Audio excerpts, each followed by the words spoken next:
Hi friends, welcome back to my channel. So today I'm gonna start a new brand series of complete reasoning. जो लोग मेरे पुराने videos देख चुके हैं उन्हें बिल्कुल पता होगा कि मैं कौन से सीरीज़ के बारे में बात कर रही हूँ या फिर ये वीडियो किस लिए है। और जो लोग इस प्लेटफॉर्म पे नए हैं बिल्कुल उनको मैं थोड़ा सा ओवरव्यू दे देती हूँ briefly. Actually SSC stenographer exam में 3 सब्जेक्ट आते हैं, जीए, इंग्लिश एंड रीजनिंग। तो ये अभी फ़िलहाल हम लोग रीजनिंग स्टार्ट कर रहे हैं। यहाँ पे टॉपिक बाय टॉपिक हम लोग सारा सिलेबस देखेंगे, सारे टॉपिक्स कवर करेंगे और ये सीरीज़ का पहला लेक्चर है। फ्रेंड्स आप प्लीज़ इस चैनल को सब्सक्राइब कर लीजिए ताकि आपका कोई भी लेक्चर या फिर कोई भी अपडेट मिस ना होने पाए। तो आज से हम शुरू कर रहे हैं अपनी brand new series. So let's get started. सबसे पहले हम लोग स्टार्ट कर रहे हैं topic number 1, that is analogy. First of all, coming to concept and theory part, what is analogy? Analogy is basically a Latin word which can be broken down into two words, that is ana and logi. Ana means any type of relationship and logi means knowledge. So इस topic की help से वो आपकी knowledge को test करते हैं कि आप कितने अच्छे से किसी रिलेशनशिप को समझ पाते हैं। इसमें एक्चुअली एक क्वेश्चन देंगे, उसमें 2 वर्ड्स के बीच में पहले आपको एक वो खुद रिलेशनशिप स्टैब्लिश करके देंगे और वो रिलेशनशिप आपको खुद फाइंड करना होगा अपने कॉमन सेंस से।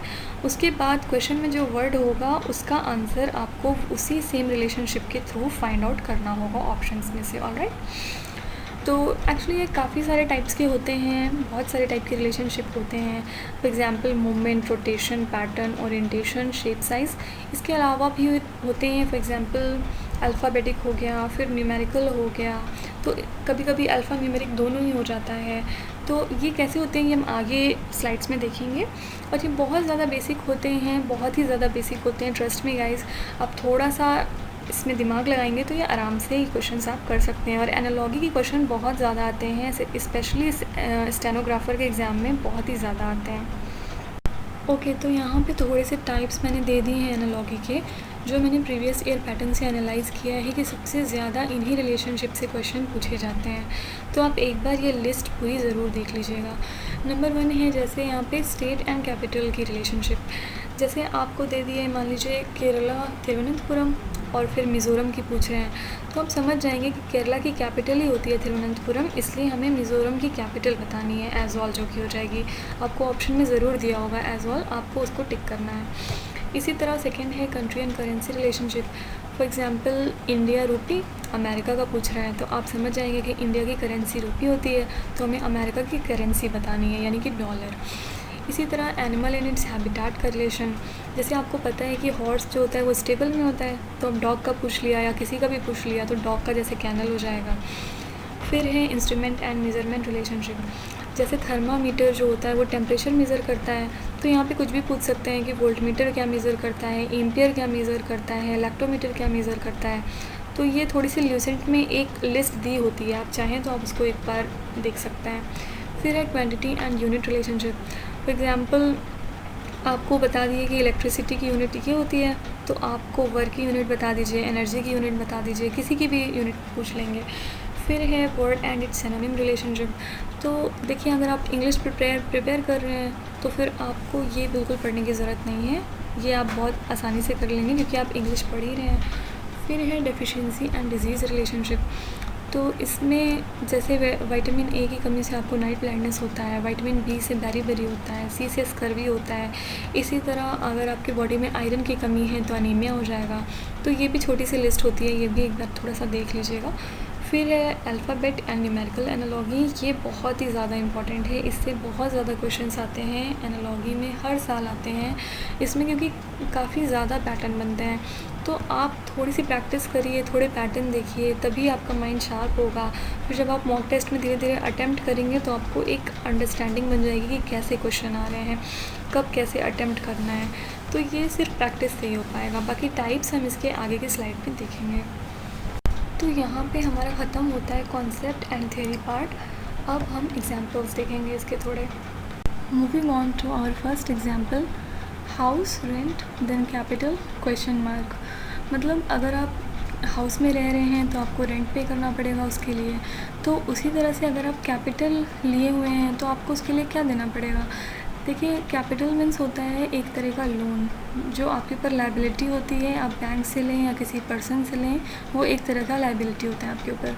तो अगर आप कैपिटल किसी से लिए हुए हैं तो आप उसके ऊपर ऑब्वियसली इंटरेस्ट देते हैं, रेंट नहीं देंगे, इन्वेस्टमेंट नहीं देंगे, कंट्री, ये तो आउट ऑफ बॉक्स वर्ड है, फिर मनी भी नहीं होगा, इसके लिए ज़्यादा परफेक्ट वर्ड है इंटरेस्ट। आपको इंटरेस्ट पे करना पड़ेगा उसके लिए, सेम उसी तरह जैसे आप रेंट पे करते हैं हाउस के लिए। ओके, तो ये है इंटरेस्ट इसका answer. Example number 2, 12, 144 then 15 question mark. मतलब अगर 12 का रिलेशन 144 के साथ है तो उसी तरह 15 के साथ क्या रिलेशन होगा। तो यहाँ आप दे सकते हैं, आप थोड़ा सा सोचेंगे तो आपको पता चलेगा कि 12 का स्क्वायर जो होता है वो 144 होता है, सेम उसी तरह 15 का स्क्वायर क्या हो जाएगा, 2 to 5 हो जाएगा। तो ऑप्शन नंबर 3 आपका आंसर हो जाएगा। यहाँ पे इसी तरह देखिए, square of 12 is equal to 144, तो उसी तरह 15 का स्क्वायर 2 to 5। देखिए फ्रेंड्स, आपको 20 तक के स्क्वायर भी याद कर लेने चाहिए, आपको रीजनिंग में भी इससे हेल्प मिलेगी काफ़ी ज़्यादा। और अगर आप CGL दे रहे हैं या फिर CHSL दे रहे हैं तो वहाँ मैथ्स आती है, उसमें भी आपको काफ़ी हेल्प मिलेगी। तो एटलीस्ट 20 तक टेबल और स्क्वायर याद कर लीजिए, और क्यूब भी कम से कम 10 तक तो याद ही कर लीजिए, काफ़ी ज़्यादा आपको उससे हेल्प मिलेगी। एग्जाम्पल नंबर 3, 18 का रिलेशन 30 के साथ है, तो 36 का रिलेशन किसके साथ होगा, इसमें से आपको ये बताना है। तो देखिए ये न्यूमेरिक सीरीज़ है और ये थोड़ी सी टिपिकल है। इसके पहले जो एग्जाम्पल नंबर 2 था वो तो काफ़ी ज़्यादा इजी था, आपको देखने से ही पता चल रहा था कि स्क्वायर का पैटर्न चल रहा है उसमें। लेकिन ऐसे भी क्वेश्चन आते हैं जिसमें आपको तुरंत इंस्टेंटली नहीं समझ में आएगा कि क्या पैटर्न चल रहा है इसमें। तो इसीलिए मैंने आपको पिछली वीडियो में एक छोटी सी टिप दी थी कि अगर आपको 10 सेकेंड 20 सेकेंड में नहीं आ रहा है क्वेश्चन तो आप उसको स्किप कर दीजिए फ़िलहाल। अगर आपको लास्ट में टाइम बचता है आपके पास तो आप उसको अटैम्प्ट करिए, अदरवाइज़ ठीक है, एक ही नंबर का है, सारे क्वेश्चन एक ही नंबर के हैं, इसमें आप ज़्यादा टाइम देंगे तो हो सकता है आपके आगे इजी क्वेश्चंस हों और वो आपसे छूट जाएं, तो वो ज़्यादा फिर बाद में दुख होगा। इसलिए आप पहले एक गो में पहले जो आपको आता है वो आप अच्छे से अटैम्प्ट करिए, फिर जो थोड़े से मॉडरेट होते हैं, डिफ़िकल्ट होते हैं, उनको आप लास्ट के लिए रख दीजिए। आपके पास टाइम हो तो आप लास्ट में अटैम्प्ट करिए उसको। अब जैसे इस क्वेश्चन में आपको डायरेक्टली कुछ नहीं समझ में आएगा, क्योंकि 18 का अगर हम इसका डबल देखें तो 36 होता है, लेकिन यहाँ पे 36 नहीं है।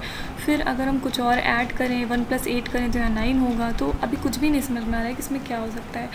तो फ्रेंड, आप इसमें सबसे पहले एक कोई रिलेशनशिप इस्टेब्लिश करके देखिए। तो जैसे हमने एक रिलेशन देखा कि 18 × 36 होता है, तो 36 में से हम 6 माइनस करें अगर, तो यहाँ पे 30 आ जाएगा। अब हम ये चेक करते हैं कि क्या रिलेशनशिप यहाँ बैठ रहा है। इसके लिए हम ये रिलेशन यहाँ अप्लाई करेंगे। अगर हमारा आंसर जो आ रहा है वो इस ऑप्शन में होगा तो फिर यही आंसर है, यही वाला रिलेशन सही है, अदरवाइज़ फिर हम कुछ और ट्राई करेंगे। तो जैसे यहाँ पे 36 है, अब यहाँ पे 18 2 किया था, तो 36 2 यहाँ करेंगे तो 72 आ जाएगा, और जब उसमें से 6 माइनस करेंगे तो 66 आएगा। तो ये ऑप्शन नंबर 2 आपका आंसर है इसमें। तो फिर ये आपका पैटर्न सही है। अगर फ्रेंड्स ये नहीं होता तो फिर आपको कुछ और सोचना पड़ता, कुछ और लॉजिक लगाना पड़ता, लेकिन अभी हमने देखा कि ये पैटर्न इसमें सही बैठ रहा है, तो इसका मतलब आपका आंसर 66 ही है। ओके, तो फ्रेंड्स आप देख सकते हैं कि ये इतना ज़्यादा इजी नहीं है, आपको डायरेक्टली नहीं दिख रहा है कि ये पैटर्न क्या है। इसीलिए मैं आपको बार बार बोल रही हूँ कि आप ऐसे क्वेश्चंस लास्ट में ही अटैम्प्ट करिए। तो ये देखिए 18 × 36 - 6 = 30, उसी तरह हमने ये भी अटैम्प्ट किया और फिर ये आंसर आ गया 66। Alright, example number 4, from the given alternative select the set which is most like the given set. देखिए इसमें क्या होता है कि इसमें एक सेट दे देंगे। अब उसमें 3 नंबर भी हो सकते हैं, 4 नंबर भी हो सकते हैं, या 5 नंबर भी कभी कभी हो जाते हैं। तो अभी ये तो बहुत बेसिक सा सेट है कि इसमें 3 नंबर दिए हुए हैं। तो अब इसमें आपको एक रिलेशन होगा जो आपको पता करना है। तो ऐसे सेट में देखिए फ्रेंड्स, बेसिकली ज़्यादातर ऐसा होता है कि प्लस करते हैं, मतलब आप कुछ नंबर यहाँ पे ऐड करते हैं तो आगे के नंबर आते जाते हैं, या फिर अगर ये डिसेंडिंग ऑर्डर में चल रहा है तो माइनस करेंगे नंबर। तो अब जैसे यहाँ देख सकते हैं हम कि 4 और 10, तो 4 + 6 10, और 10 + 5 15।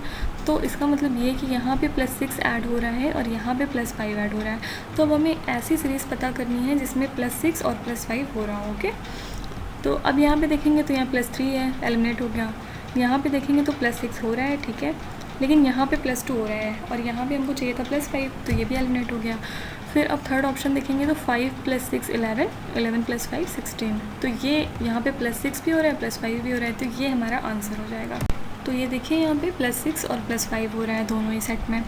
देखिए क्वेश्चन को थोड़ा सा और टिपिकल बनाने के लिए इसमें क्या कर सकते हैं कि हो सकता है गिवन सेट में आपको +6 और +5 करवाएं, लेकिन जब आपको ऑप्शन दे रहे हैं तो उसमें हो सकता है कि +5 +4 करवा लें या फिर +3 +2 करवा लें। सिर्फ एक का ही गैप उनको रखना है, क्योंकि तो इस बेसिस पे भी वो क्वेश्चन दे सकते हैं। वैसे ज़्यादातर ऐसे ही आता है, लेकिन फिर भी एक थोड़ा सा आपको मॉडरेट लेवल भी इसका बता दिया है।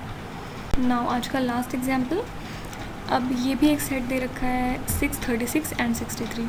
तो अब इसमें से आपको क्लियरली दिखाई दे रहा है कि 6 का स्क्वायर ये 36 है, ये तो समझ में आ गया। ये फर्स्ट और सेकंड तो नंबर समझ में आ रहे हैं कि ये क्या है, लेकिन ये लास्ट वाला क्या है। अब अगर 36 का हम डबल करते हैं तो 72 आना चाहिए, जो कि यहाँ पे नहीं है। अगर हम 36 का हाफ़ करते हैं तो 18 आना चाहिए, वो भी यहाँ पे नहीं है। अब इसमें अगर 36 का स्क्वायर करने जाएंगे तब यहाँ पे 3 डिजिट का नंबर आएगा, वो भी बिल्कुल नहीं है यहाँ पे। तो अब ये थोड़ा सोचना पड़ेगा आपको क्या हो सकता है। अब आप इतनी दूर दूर चले गए और आपने ये देखा ही नहीं कि यहाँ पे इसका रिवर्स लिखा हुआ है। 36 का उल्टा बस कर दिया 63, बस यही इसमें लॉजिक है। अब इसी तरह इसमें देखेंगे, यहाँ पे देखिए फर्स्ट ऑप्शन 7 का स्क्वायर 49 तो है, लेकिन 49 का उल्टा नहीं है, जबकि 49 का डबल है यहाँ पे, लेकिन यहाँ 36 में कोई डबल नहीं था, तो ये ऑप्शन एलिमिनेट हो गया। फिर सेकंड क्वेश्चन हम देखते हैं, 8 का स्क्वायर 64, ये तो ठीक है। फिर 64 का उल्टा 46, ये भी ठीक है। तो आपका सेकंड ऑप्शन आंसर हो जाएगा। ओके, तो ये हो गया आपका आंसर। अब इसमें देखिए ये फर्स्ट वाला और सेकंड वाला रिलेशन तो समझ में आ रहा था, लेकिन ये सेकंड थर्ड कभी कभी आप बहुत दूर चले जाते हैं सोचते सोचते, और बहुत ही बेसिक रिलेशन होता है। तो इसलिए आपको पूरा बेसिक से एडवांस तक पढ़ना है। आपको हर चीज़ स्ट्राइक करनी चाहिए कि कब कहाँ पे बेसिक हो सकता है या कब कहाँ पे ज़्यादा दिमाग लगाने की ज़रूरत है। तो इसलिए फ्रेंड्स ये आपको प्रैक्टिस से ही आएगा। आप जितना ज़्यादा प्रैक्टिस करेंगे आप उतना ज़्यादा अच्छा कर सकते हैं एनालॉजी में, इसलिए मोर एंड मोर प्रैक्टिस करिए।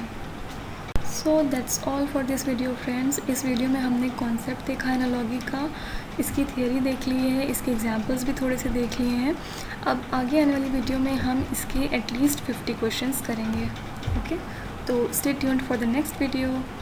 With this winding up the video friends, thank you so much for watching till the end. Do like, share and subscribe to my channel, and don't miss the lecture 2, that is part 2 of analogy at any cost. Thank you so much.